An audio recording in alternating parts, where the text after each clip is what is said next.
நம்ம உலகநாயகன் கமலஹாசன் அவருடைய நடிப்புல கடைசியா விக்ரம் படம் வெளியாக இருந்துச்சு. அதனைத் தொடர்ந்து அவருடைய அடுத்தடுத்த படங்களுக்கான அறிவிப்புகள் மட்டுமே வெளியாகிச்சே தவிர அவருடைய படங்கள் எதுவுமே வெளியாகல. அந்த வகையில உலகநாயகன் கமலஹாசன் அவருடைய 234வது படத்துக்கு தக் லைஃப் அப்படின்ற மாதிரி டைட்டில் வச்சு ஏற்கனவே சில மாதங்களுக்கு முன்பு அனௌன்ஸ்மெண்ட் பண்ணியிருந்தாங்க. இந்த படத்தை இயக்குனர் மணிரத்னம் இயக்குறாரு. இந்த படத்துல உலகநாயகன் கமலஹாசன், ஜெயம் ரவி, துல்கர் சல்மான், த்ரிஷா உள்ளிட்ட பலர் இந்த ஒரு படத்துல இணைஞ்சு நடிக்க போறாங்க அப்படின்ற தகவல்கள் எல்லாமே அதிகாரப்பூர்வமா அனௌன்ஸ்மெண்ட் செய்யப்பட்டிருந்துச்சு. அதே வேளையில இந்த படத்துக்கான ஷூட்டிங் ப்ராசஸ் பார்த்தா அப்படின்னா ஏற்கனவே ஃபாரின் ஷெட்யூல் ஒன்று கம்ப்ளீட் பண்ணியிருக்காங்க. அடுத்ததா படத்தையும் பார்த்தா அப்படின்னா ஃபாரின் ஷெட்யூல் பிளான் பண்ணியிருக்காங்க. ஏற்கனவே உலகநாயகன் கமலஹாசன் போய் ஃபாரின் ஷெட்யூல்ல கலந்துக்கிறதா இருந்துச்சு. ஆனா எலெக்ஷன் வர இருக்கனால இவங்க ஒரு பக்கம் பார்த்தா அப்படின்னா கூட்டணி பேச்சுவார்த்தைகள் நடத்திட்டு இருக்காங்க. அதனால ஃபாரின் ஷெட்யூல்ல அவர் சொன்ன டேட்ல பார்த்தா அப்படின்னா கமிட் ஆகி நடிக்க முடியாம போயிட்டு இருந்துச்சு.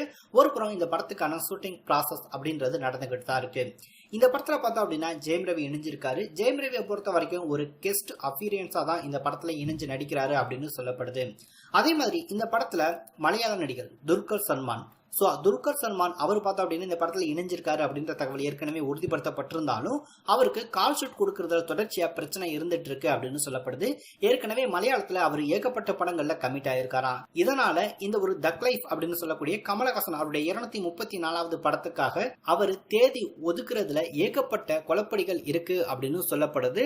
ஏற்கனவே பார்த்தோம் அப்படின்னா இயக்குனர் மணிரத்னம் இது சம்பந்தமா உலகநாயகன் கமலஹாசன் அவர்கிட்ட பேசியிருக்காராம். துல்கர் சல்மான் அவருக்கு இந்த மாதிரி கால் பிரச்சனை இருக்கு, நம்ம வெயிட் பண்ணி இந்த படத்துக்கான ஷூட்டிங்க அவர் வந்த பின்னாடி நடத்துவோமா அப்படின்னு கேட்டதுக்கு கமலஹாசன் அவர்கிட்ட இருந்து கிரீன் சிக்னல் வரலையா. அவர் இல்லை அப்படின்னா என்ன வேற ஆளை வச்சு கூட எடுத்துடலாம் அப்படின்ற மாதிரி பிளான் பண்ணிருக்காங்களாம். அதுக்கு மணிரத்னமும் ஓகே சொன்னதாக கூறப்படுது.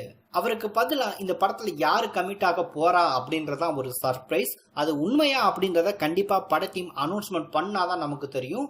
ஞானி இருக்கார் இல்லையா, தெலுங்கு படங்கள்ல நடிக்கக்கூடிய ஞானி, அவர் தான் இந்த படத்துல அடுத்து கமிட் ஆக போறாரு அப்படின்ற தகவல் தற்போது சொல்லப்பட்டு இருக்கு. இந்த படத்துல இருந்து துல்கர் சல்மான் விலகுறாரு அப்படின்ற தகவலும் வெளியாயிட்டு இருக்கு. என்ன நடக்குது அப்படின்றத வெயிட் பண்ணி தான் பார்க்கணும்.